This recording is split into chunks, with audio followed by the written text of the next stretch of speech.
स्वर्गीय पिता को आपको धन्यवाद देते हैं। आप हमें आपका राज्य का खजाना सिखा रहे हैं और हम जो भूखे प्यासे हैं आए हैं आपके इस वचन को सीखने के लिए।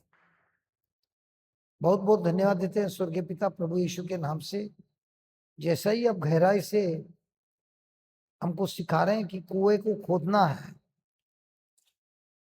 और कुआं खोदा जाता है मेडिटेशन से, जिससे हमको सिर्फ पानी ही नहीं मिलता है लेकिन उसी पानी से जड़ उगता है, मजबूत होता है और पूरे पेड़ को ताकत देता है।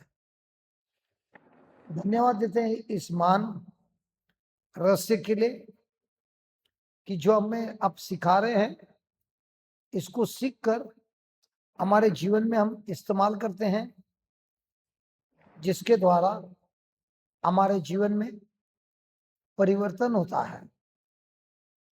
धन्यवाद देते हैं स्वर्गीय पिता इस काम के लिए, प्रभु यीशु के नाम से, आमीन। तो मेडिटेशन करने से क्या फायदा होता है? मेडिटेशन करने से क्या फायदा होता है?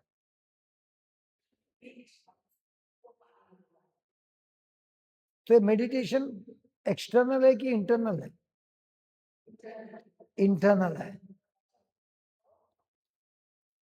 बार बार मनन करना, सोचना, बोलना और उसको अपने जीवन में इस्तेमाल करना। तो एक चीज तो जरूरी है कि मेडिटेशन से हमारा जीवन सिर्फ बदलता ही नहीं है, लेकिन हमारा बदला हुआ जीवन से आशीष आता है, आशीर्वाद होता है और हम बनते हैं दूसरों के जीवन में आशीर्वाद के लिए। तो लिखिए लिखिए, ये आप जो लिख रहे हैं ना, इसको घर पे जाके पढ़ना है और इसको अपने जीवन में इस्तेमाल करना है। लिखिए, मेडिटेशन अंदर से होता है। मेडिटेशन अंदर से होता है। वचन में सोचने से, वचन में सोचने से हमारी सोच में रीवायरिंग होता है। रीवायरिंग होता है।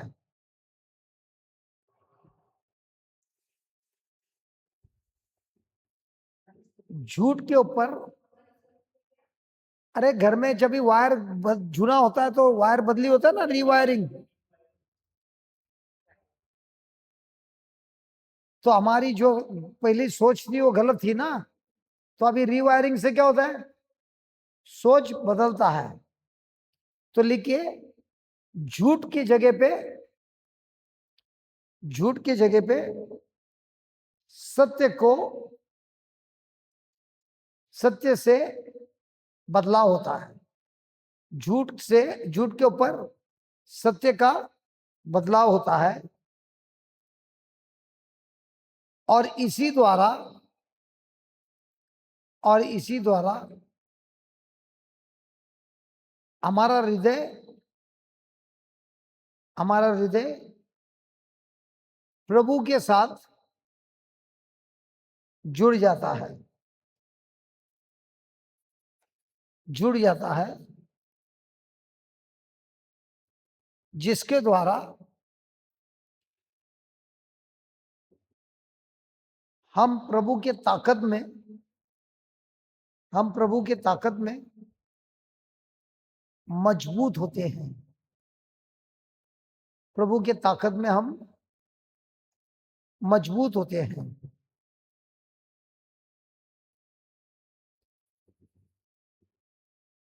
और यही रोमन्स 12:2 में लिखा है, और यही रोमे का पत्र 12:2 में लिखा है। जरा खोलिए भाई, Romans 12:2।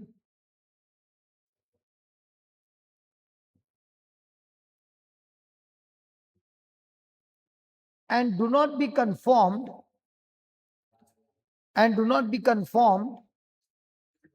to this world, but be transformed by the renewing of the mind. आप लोग ने कभी तितली को देखा? तितली, बटरफ्लाई को देखा है कि नहीं? तो ये बटरफ्लाई क्या है? बटरफ्लाई बनने के पहले वो एक कीड़ा होता है जिसको इंग्लिश में बोलते हैं कैटरपिलर, और ये कीड़ा पत्ते खाता है। एक कीड़ा को पंख नहीं है, उड़ नहीं सकता है, जमीन पे चलता है कीड़े के जैसा, और पेड़ के पत्ते खाता है। पत्ते खा खाकर एक समय आता है कि उसके अंदर परिवर्तन होता है, वो होता है ककून, और ककून के अंदर उसका परिवर्तन होता है, और जब वो परिवर्तन होता है उसी ककून में से खड्डा बनकर तितली बाहर निकलती है।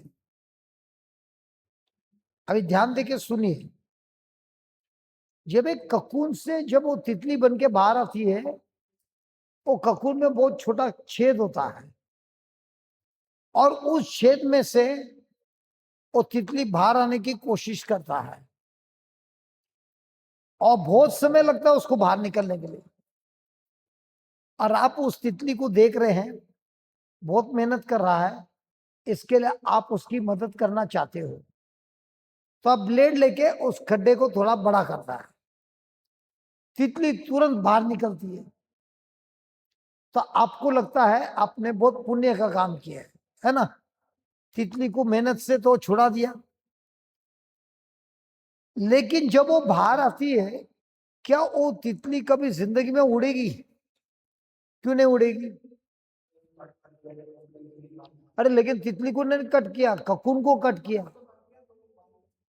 तो बाहर निकला ना आसानी से।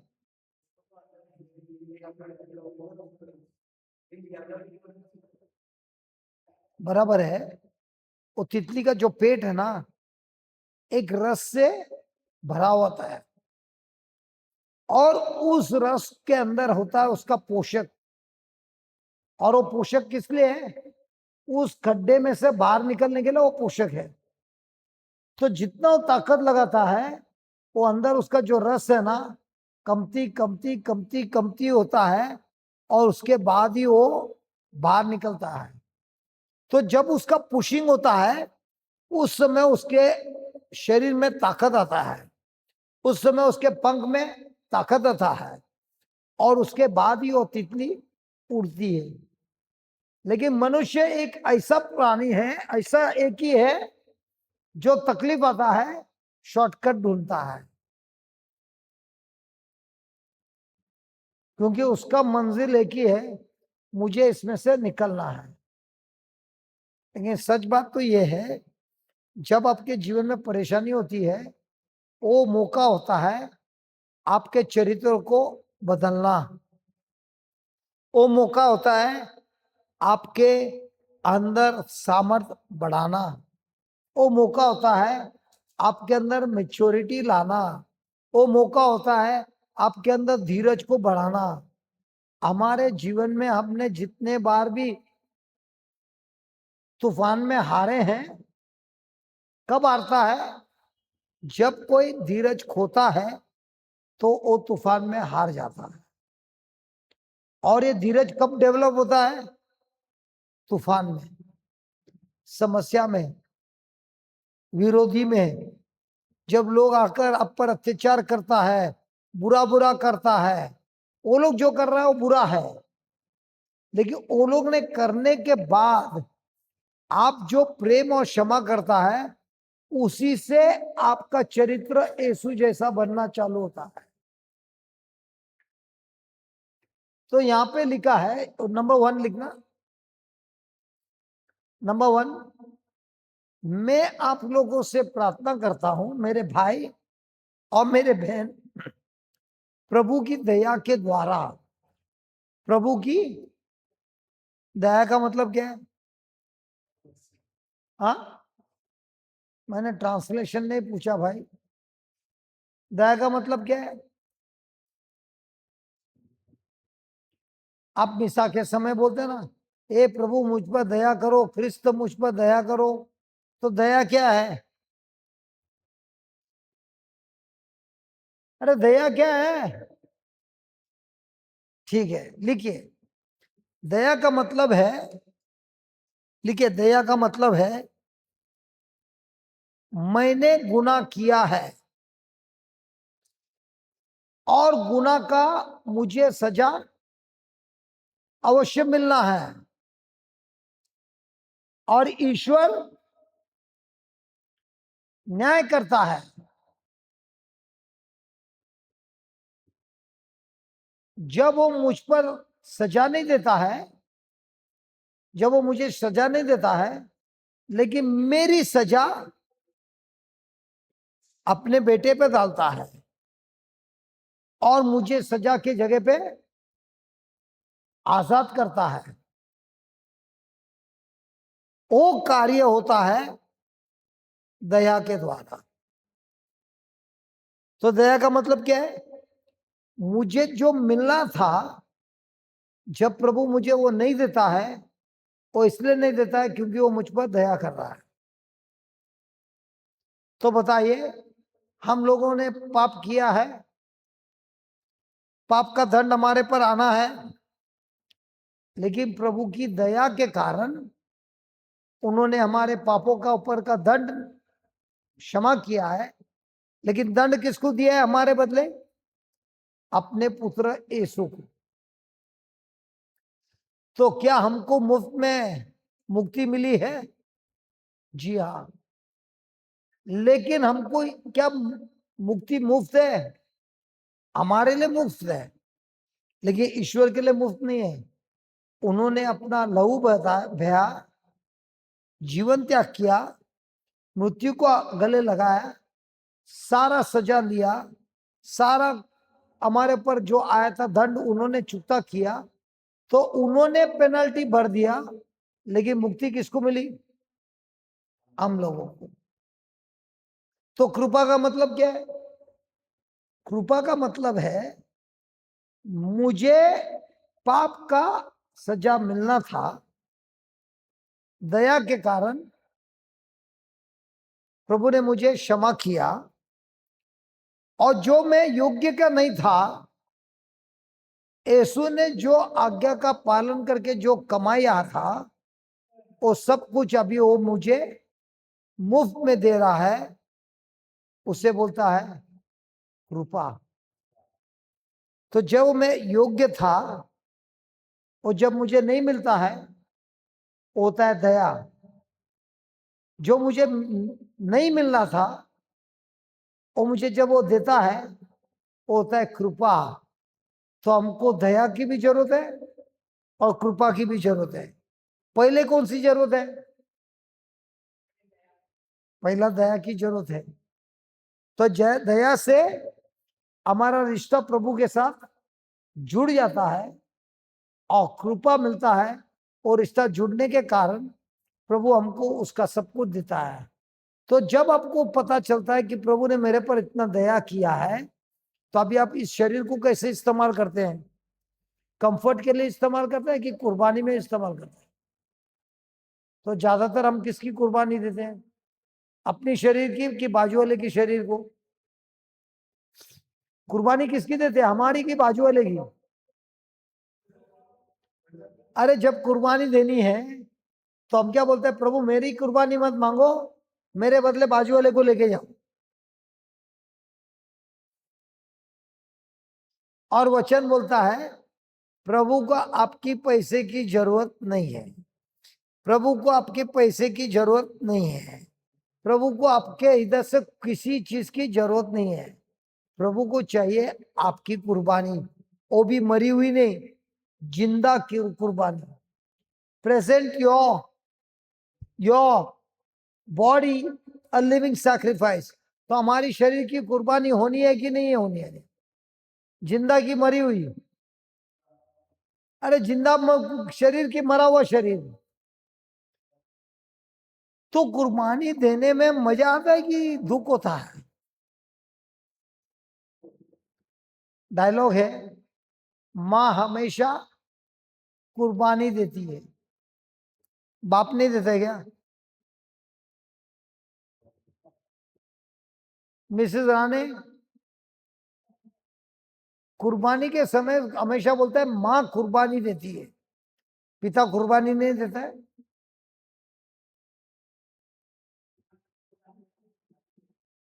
हाँ देता है ना, लेकिन डायलॉग किसका बोलता है? माँ कुर्बानी। अच्छा ये माँ कुर्बानी देती है, ये क्यों देती है कुर्बानी? अच्छा ये कुर्बानी देता है, कुर्बानी में दर्द होता है कि नहीं होता है? तो देता क्यों है कुर्बानी? आई उदाहरण, हमारा समय है सबको सोने का, आप लोग आए, बैठे कौन है? खड़ा कौन है? कुर्बानी कौन दे रहा है? मेरा शरीर मेरे को क्या बोल रहा है? अरे इतना खड़ा क्यों रह रहा है, बैठना। तो मैं कुर्बानी क्यों दे रहा हूं?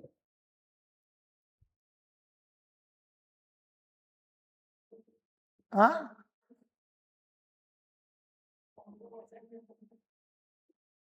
मुझे आपसे प्रेम है इसीलिए कुर्बानी होती है। जहां प्रेम नहीं है वहां कुर्बानी नहीं होती है। तो यीशु ने जो कुर्बानी दी, प्रेम के खातिर दी कि बाद में हमारे से फायदा उठाने के लिए ली? तो हम लोग कभी कभी किसी को मदद करते हैं, वो कुर्बानी के हिसाब से कर रहा है कि बोल रहा है आज मैंने इसको दिया ना, कल मेरा समय आएगा तो ये भी मेरे को देगा ना? नहीं हो सकता क्या? अरे ऐसा हो सकता कि नहीं होता है? तो हमारी जब कुर्बानी होती है तो हमको क्या करके देना है? फिर भविष्य में कुछ फायदा होगा उसके बारे में, या मुझे आपसे प्रेम है, मेरा शरीर बोलता है नहीं कुर्बान होना है, लेकिन मेरे में प्रेम है इसके लिए मैं मेरे शरीर को कुर्बानी देता हूं। और ये देने से क्या होता है? आपका जीवन पवित्र होता है, आपका जीवन एक्सेप्टेबल होता है प्रभु को, और यही सच्चा आराधना है। वर्शिप बोलता है ना, वर्शिप। हमारे जीवन में वर्शिप का डायलॉग डेफिनेशन क्या है?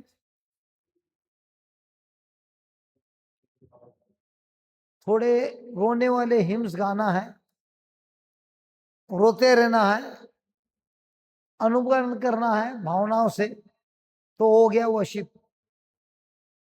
वर्शिप का सच्चा मतलब यह है कि हमारे अंदर की जो पाप का जो कार्य हो रहा है उसी की कुर्बानी। आप लोग में से किसी ने कभी पाप किया है? ये भगवान, ये लोग मेरे से बात क्यों नहीं करते हैं? किया है। क्यों किया है?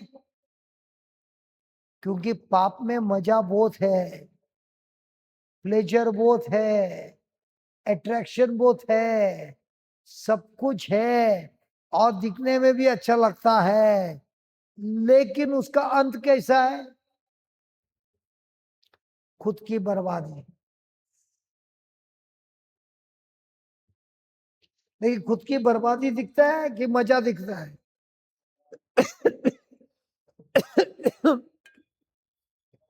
कौन सा दिखता है?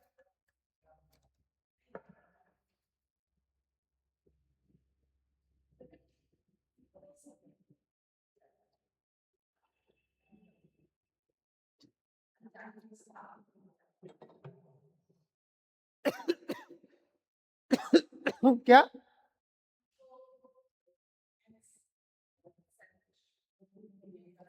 अरे सब पाप का जड़ सेल्फिश ही है।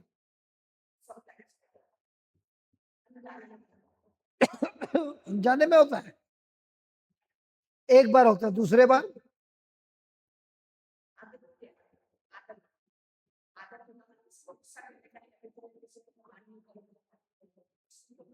लेकिन उसका अंत क्या होता है?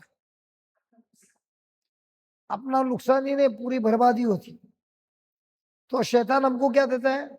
मजा देता है, ऐसा महसूस करता है तुम्हारे जैसा और कोई नहीं है, बहुत अट्रैक्शन है, लेकिन लास्ट में नाश किसका होता है? हमारा ही होता है। और यही है सच्चा वर्शिप में। क्या है? हमारे अंदर जो पाप करने का जो लालच है, उसकी हमको कुर्बानी देनी है। अगर उसकी कुर्बानी नहीं हुई तो हमारा वर्शिप था ही नहीं। तो मतलब वर्शिप का मतलब यह हुआ, एक व्यक्ति आता है प्रभु के पास और प्रभु से बोलता है, ए प्रभु, मेरे से बहुत गलती हुई है, मैंने आपके विरुद्ध पाप किया है, मुझे क्षमा करना। तो प्रभु आपको क्षमा करता है। उसके बाद क्या होता है? क्षमा करने के बाद क्या होता है? जाके वो वापस वही करता है। तो क्या आपके अंदर वर्शिप हुआ कि खाली आके कन्फेशन हुआ? तो वर्शिप जब होता है तो पाप करने का जो इच्छा है ना, उसकी होती है कुर्बानी। और हम अपने खुद के मुंह से और अपने खुद के हृदय से बोलते हैं, प्रभु मेरे अंदर ये जो कीड़ा है, जो मुझे हमेशा आपके विरुद्ध ले जाता है, आपसे अलग करता है, इसकी मुझे कुर्बानी देनी है। और आपको मैं पूरी इजाजत देता हूं, इसका आप नाश कर दो। तब वो होता है वर्शिप। और जब आपका वर्शिप सच्चा होता है, तब आप कोई भी बुरी गंदगी से वर्शिप के द्वारा मुक्ति प्राप्त करते हो।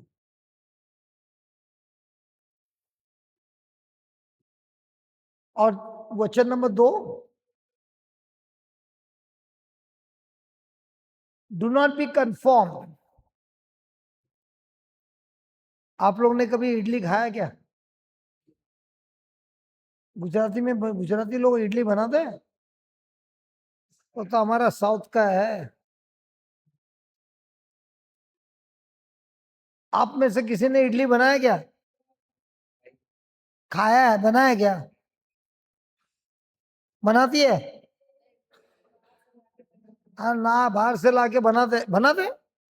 क्या रेडी लाता है?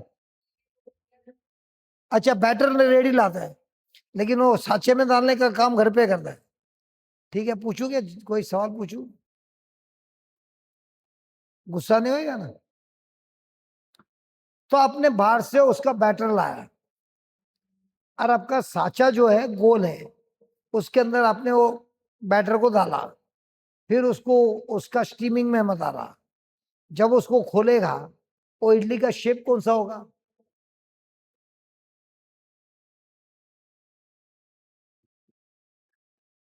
आपने कभी इडली बनाया कि नहीं? तो साचा गोल है, तो इडली का शेप कैसा होगा?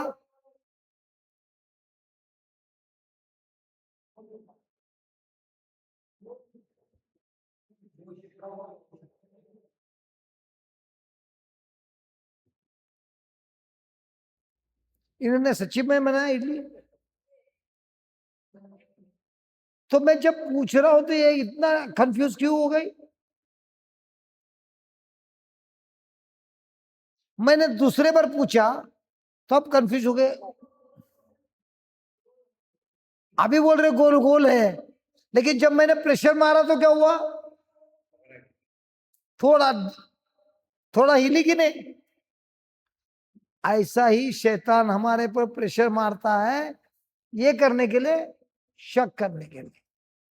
और प्रभु बोलता है, तुम इस संसार पर, संसार एक साचा है, उसमें आपको डाला है। तो ये संसार क्या करता है? उसके साचे में हमको फिट करता है। और इसमें हम फिट भी हो गए। कितने सालों से हमारी जो करतूत थी, हमारी जो बातचीत करने की स्टाइल थी, हमारा जो कार्य था, बिल्कुल संसार का था। लेकिन गले में क्रूस है, टाटू है, सब कुछ है, लेकिन फल शैतान का है। हो सकता है कि नहीं हो सकता है? ये क्यों हुआ है?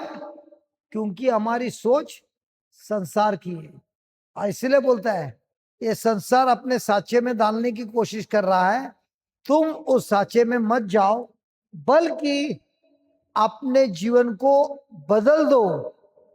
कैसे? अपने मन में जो सोच रहा है उसको बदलने से आपका जीवन में ट्रांसफॉर्मेशन होता है, और ये होने से आपको क्या होता है? आपको अभी सबूत मिलता है कि प्रभु के नजरों में क्या अच्छा है, क्या पवित्र है, क्या प्रभु को हाँ is it not coming to mind?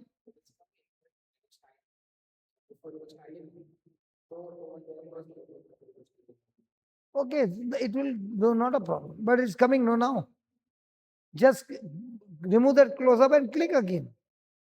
If it's going little, stop it and start again. Only the close up. Hallelujah. वो भी पूरा दिन से गर्म हो गया है, उसको भी आराम नहीं मिला है, तो वो भी बोल रहा है यार तुम लोग, तुमको तो सोना नहीं है, मेरे को सोने का टाइम हो गया, तुम कर रहा नहीं है, वो थोड़ा नाटक कर रहा है, तो उसको बंद करके वापस चालू कर देना। कैमरा बंद नहीं करना, क्लोजअप बंद ऑफ करना, वापस चालू करना, बराबर हो जाएगा। Praise God. तो लिखिए,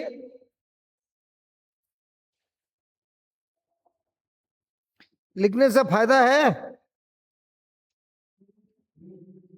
तो लिखिए, प्रैक्टिकल एग्जाम्पल, प्रैक्टिकल एग्जाम्पल हमारे जीवन में, प्रैक्टिकल एग्जाम्पल हमारे जीवन में, किसी ने आप पर आपका अपमान किया,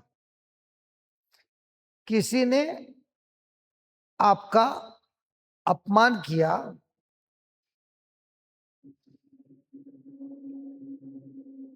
इंफॉर्मेशन लेवल मतलब,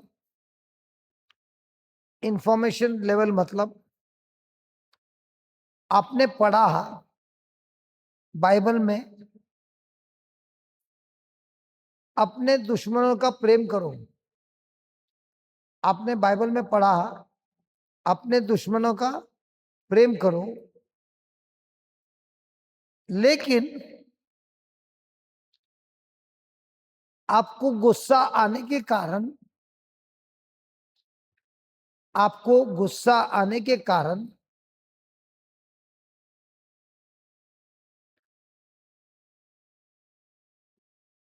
आप टेस्ट में हार गए।